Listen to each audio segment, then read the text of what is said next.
साथियों, जय सदानंद जी। जैसा कि कल हम इस विषय पे चर्चा कर रहे थे कि अपने जीवन को हम मंगलमय कैसे बना सकते हैं। हमने आपको कल 2 बातें बताई थी। पहली खुशी, दूसरी प्रसन्नता। तीसरे हम ये कह रहे थे कि हमें अपने परमात्मा पे विश्वास रखना चाहिए। अब जैसा कि उस व्यक्ति के साथ घटित हुआ कि वो जंगल में से जा रहा था और उसका जो है वो डाकुओं ने सब कुछ ले लिया और अब वो जो है बिल्कुल असहाय जा रहा है। तो उसको भय भी लग रहा है क्योंकि जंगल का रास्ता है और डाकुओं से पाला भी पड़ चुका है। तो वो जो है भयभीत होकर जा रहा है। लेकिन अचानक उसको ऐसा लगा, उसने पीछे मुड़ के देखा तो उसे ऐसा लगा कि एक पाँव का निशान उसके साथ है। अब वो जो है उसने देखा, लेकिन मन में उसने सोचा कि मेरा भ्रम है। लेकिन कुछ दिन पश्चात जब वो एक दिन मंदिर में गया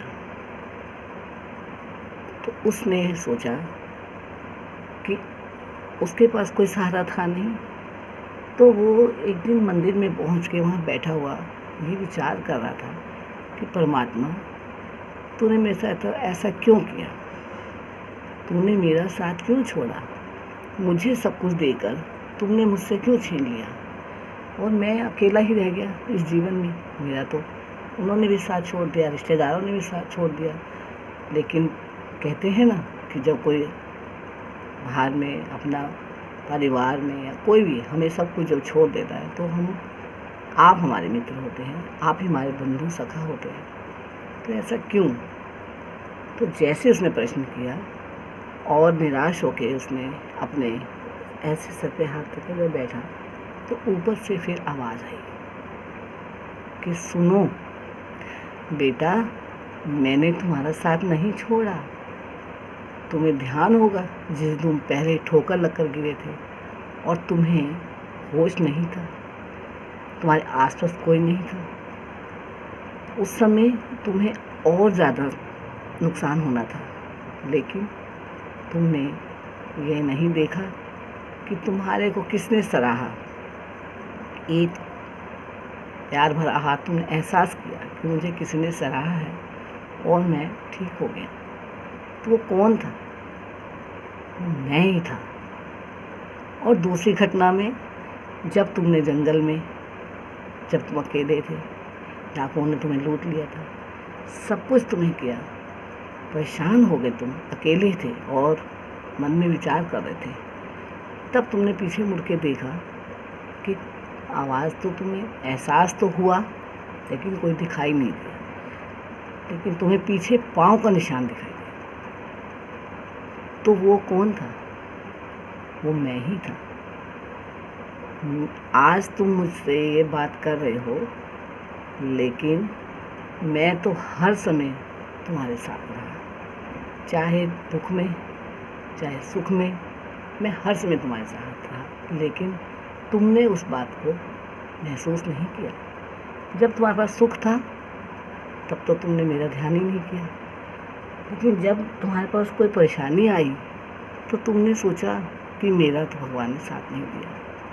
नहीं मेरे बेटे, मैं तेरे साथ ही था, बस तुम्हारे देखने की और तुम्हारे को समझने की कमी रही। जब उसने आवाज़ सुनी तो वो तो जो है गदगद हो गया। उसने अपने भूल का बहुत एहसास किया और नतमस्तक हो गया और उसने कहा, हे परमात्मा, मैं तुम्हारी माया को क्या जान सकता हूँ? जब इतने बड़े बड़े योगी संत आपकी माया से विचलित हो जाते हैं तो मैं तो एक बिल्कुल एक छोटा-सा आपके चरण के धूल का एक तिनका हूँ। मैं कैसे समझ सकता हूँ? मुझे क्षमा करें। तो उसको अपना इस बात का एहसास हुआ कि मेरे पास, अब उसने अपने मन में बिठा लिया कि मेरे पास मेरे साथ हर समय परमपिता परमेश्वर है। तो अब वो जैसे भी रखेंगे मैं वैसे ही रहूँगा। यानी उसने अपने मन को समझा लिया और अपने मन को उसने प्रसन्न, अपनी जो उसके अंदर की प्रसन्नता था उसको जो उसने खो दी थी, वो उसने अपने मन में अब बरकरार कर ली। तो साथियों, तीसरा हमारे जीवन का मंगलमय बनाने का कारण जो है, हम अपने जीवन को मंगलमय कैसे बना सकते हैं, तीसरा स्रोत है आशावादी। यानी कि हमें अपने जीवन में हमेशा आशा को महत्व देना चाहिए। ऐसा नहीं कि अगर हमारा कोई कार्य नहीं बना तो हम निराश हो जाएं और ये सोचते रहें कि ऐसा कि मैं जो करना चाहता था वो नहीं हुआ और अब नहीं होगा। मैंने प्रयत्न किया, मैं बार-बार एक परीक्षा में किसी कार्य को मैं कर रहा हूँ और मेरा वो कार्य जो है वो बार-बार नहीं बनता है, तो उसको लेके निराश ना हो। उसमें आप आशा की किरण को बनाए रखें। हमारे रामायण में बहुत से ऐसे प्रसंग हैं जिसके अंदर हमें इस आशा शब्द का महत्व पता चलता है। भिल्ली जो एक जंगल में रहने वाली बहुत प्रेरित नारी थी, उनके गुरु ने, जब वो अपने गुरु के पास शिक्षा लेने आई तो उनके गुरु ने क्या कहा था? उनके गुरु ने कहा था कि तुम इस आश्रम में रहना, और वो राम की बहुत भगत थी। उन्होंने कहा था कि तुम्हारे पास राम जरूर आएंगे, एक दिन जरूर आएंगे, तुम अपनी आशा मत खोना। जब वो पढ़ने आई थी या जब वो शिक्षा ग्रहण आई थी तो बिल्कुल बाल्यावस्था में थी। उसके बाद जब उनका जो है शिक्षा का पूरा, गुरुजी ने पूरी शिक्षा दे दी, सब कुछ दे दी, वही आश्रम में निवास करते थे और समय अनुसार उनके गुरुजी ने शरीर का त्याग कर दिया। लेकिन उतने समय तक भी उनको राम जी के दर्शन नहीं हुए। अब उन्होंने तो आशा को बनाए रखा, उन्होंने आशा नहीं त्यागी। उनका नियम जो था, जो गुरुजी ने उनको बताया था, उनको एक बात उन्होंने बताई थी कि श्री राम जी एक दिन तुम्हारी कुटिया में जरूर आएंगे। आप जानते हैं, वो बिल्कुल वृद्ध हो गई थी, आंखों से दिखना बंद हो गया था, कम हो गई थी रोशनी, जैसे वृद्धावस्था में अवस्था हमारी हो जाती है। कर्ण जो थे वो कम सुनने लगे थे, आँखों से उन्हें कम दिखाई देने लगा था, यानी बिल्कुल जो है वो बुजुर्ग हो गई थी। लेकिन उन्होंने आशा नहीं त्यागी। हर रोज़ वो अपने कुटिया का रास्ता फूलों से सजाती थी और यही आशा कि मेरे गुरु ने कहा है कि श्री राम जी तुम्हारे पास एक दिन ज़रूर आएंगे। और आप जानते ही हैं कि किस तरह से श्री राम जी उनकी कुटिया में आए और उनके झूठे भेद उन्होंने खाए। पूरी उम्र उनकी गुजर गई भिलनी की। हर रोज़ का उनका एक नियम था कि आश्रम का जहाँ रास्ता था, जिससे अतिथि आते थे या उनका आना था, वहाँ पर हरोज पुष्प के द्वारा उसको सुसज्जित करती थी और उनके लिए फल चुन चुन कर लाती थी, चख कर लाती थी कि कोई खट्टा फल मैं अपने भगवान को ना खिलाऊं। ये भक्त का भाव है और उसकी मन के अंदर जो थी वो आशा की किरण प्रज्वलित रही। तो हमारे कहने का मतलब ये है कि आशा नहीं त्यागी ना, और उनका जो है कार्य, उनकी जो इच्छा थी और जो उनके गुरु का वचन था वो पूर्ण हुआ। तो साथियों, हम यही कहते हैं कि जीवन एक ही बार मिलता है। मनुष्य जीवन 84 लाख योनि के बाद मिलता है। तो इस जीवन, इतने कीमती जीवन को अगर हम व्यर्थ ऐसे ही गवा देंगे तो इसमें जो है इसमें हमारे को कोई ये नहीं कहेगा कि तुम जो हो बहुत अच्छा कार्य कर रहे हो। मतलब कहने का ये है कि मानव जन्म की जो हमें प्राप्ति हुई है उसको व्यर्थ ना गवाएं और अपने जीवन में ये जो बातें हैं उनको प्रथम स्थान दें। चौथा, हमारे पास जीवन को सुखी बनाने का, मंगलमय बनाने का जो स्रोत है वो है तनाव मुक्त।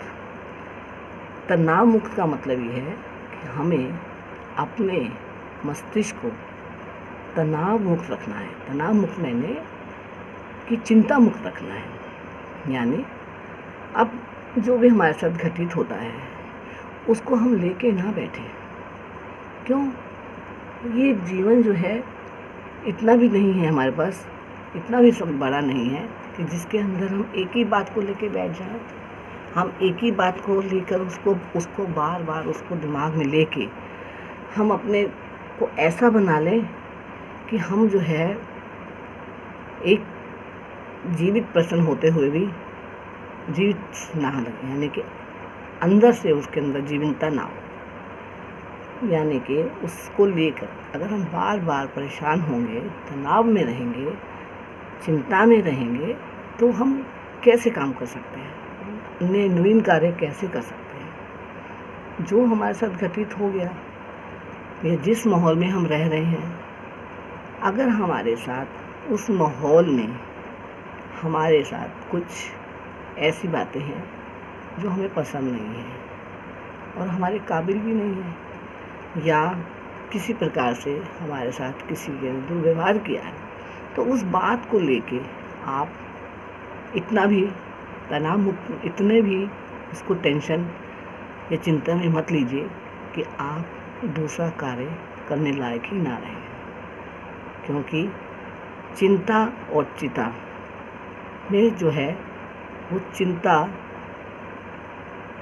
इतनी खतरनाक है कि जिस दिमाग में चिंता रहेगी, मन हमारा बेचैन रहेगा, हम तनाव युक्त रहेंगे, तो आप ये सोच लीजिए कि हम उसके हिसाब से, चिंता के हिसाब से, चिंता हमें हर रोज़ मारती है, हर रोज़ मारती है और हर रोज़ उसको हमें थोड़ी सी हो देती है लेकिन फिर मारती है। लेकिन कहने का मतलब कि हम किसी काम के अगर उस बात को लेकर बैठ जाएंगे तो हम दूसरा कार्य नहीं कर सकते। यानी कि चिंता मुक्त रहना हो गया तो उसको हमें पीछे डालना है।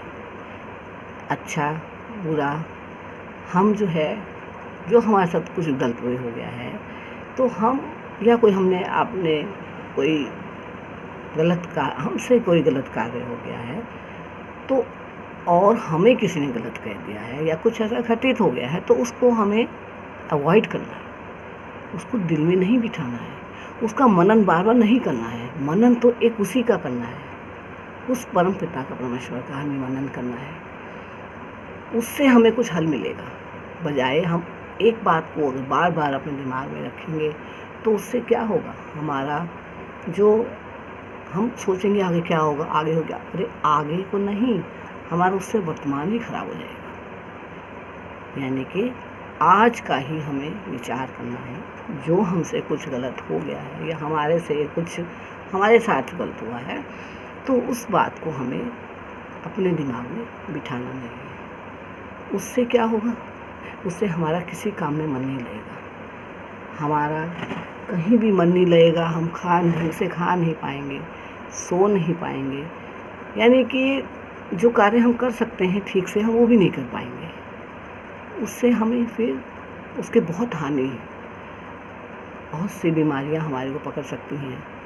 एक के साथ एक चीज़ जो है वो जुड़ती जाएगी। तो इसलिए अपने आप को तनाव मुक्त रखना है। अब अगले जो हमारी बात आती है वो है कि अगर हमें अपने आप को जीवन में सुखी और संपन्न करना है, तो ये जो बातें हमने बताई हैं वो आप देखिए एक दूसरे से सब जुड़ी हुई है। खुशी है अगर हमारे पास दिमाग में तनाव नहीं है तो हमारा हर काम में मन लगेगा। हम प्रसन्न हैं और प्रसन्न होंगे, और हम प्रसन्न होने के बाद हम आंतरिक और बाह्य दोनों का आनंद ले सकते हैं। और अपने आप को हम आशावादी रखेंगे, तब भी हम जो है आगे अपने जीवन का सुधार कर सकते हैं। साथियों, ये सब कहना तो बहुत आसान है, और हम ये भी नहीं कह सकते कि ये असंभव है। ये है तो मुश्किल, लेकिन ऐसा नहीं है कि हम इसको कर नहीं सकते हैं। हम इसको कर सकते हैं। जैसे करत करत अभ्यास के जन्मति होत सुजान, रसरी आवत जात के सिल पर करत निशान। कि आप देखें कुएं में, पहले ज़माने में तो देखो कुएं भी होते थे, और पनिहारी जब पानी भरती थी तो एक रस्सी होती थी जिसको शिला के ऊपर से ऐसे करके कुएं में से बाल्टी खींचते थे, तो शिला के ऊपर रस्सी बार बार रखती थी। तो आप देखिए शिला पत्थर की है और रस्सी एक तरह से लकड़ी की तो है, सॉफ्ट नरम, तो रस्सी नहीं टूटती, लेकिन बार बार जो उसे बालती जाती तो इतनी बार बालती जाती कि उसका जो रस्सी का जो निशान वो शिला पे पड़ जाता। इसी प्रकार जो हम किसी चीज़ का अगर हम बार बार अभ्यास करते हैं तो आप पाएंगे कि वो कार्य हमारा कब पूर्ण हो जाएगा हमें पता नहीं चलेगा। बशर्ते आपको अपना मन जो है वो एकदम मन को स्थिर रखना है, मजबूत करना है, और अपने मन में ये सोचना है कि काम मैं कर सकता हूँ और ये होगा। मैं अपने आप को खुश रखूँगा और खुश रखता हूँ, और मैं अपनी आशा को नहीं त्यागूंगा। मेरे अपने मन को हम समझाएंगे कि ये सब कार्य हम कर सकते हैं। क्यों? क्योंकि हम मानव हैं, हमारे पास भगवान ने बुद्धि दी है। हम सब प्राणियों में, जितने भी भगवान ने सृष्टि में प्राणी बनाए हैं, जितने भी जीवधारी हैं, सांस जो लेते हैं, जितने भी जीवित चीज़ें हैं, चाहे वो पक्षी वर्ग है, उन सब में मानव जाति जो है सब श्रेष्ठ है, क्योंकि सब कार्य वो करते हैं। वो भी खाते हैं, पशु पक्षी भी खाते हैं, वो भी सोते हैं, वो भी अपना भाग को एंजॉय करते हैं, दौड़ते हैं, फिरते हैं। लेकिन मनुष्य, उनके पास एक चीज़ की कमी है, वो है बुद्धि। वो उनके पास नहीं है। और हमारे पास तो उनकी तरह हमारे पास सब कुछ है, लेकिन एक चीज़ सबसे श्रेष्ठ है, वो है बुद्धि, जिसके कारण हम सर्वश्रेष्ठ गिने जाते हैं और हम अपना भला बुरा चयन कर सकते हैं। बाकी जीवधारी जो हैं, मानव के अलावा जितने भी जलचर हैं, वो अपना भला बुरा नहीं जानते, क्योंकि उनके पास बुद्धि, भगवान ने उनके पास इतनी बुद्धि सोचे समझे कि नहीं दी है। बाकी कार्यकलाप वो हमारी तरह ही करते हैं, और यही कारण है कि हम उनसे श्रेष्ठ माने जाते हैं। तो साथियों, मैं आपको यही कहना चाहती हूँ कि जो भी हम कार्य करें, सबसे प्रथम हम उस परम पिता को ना भूलें।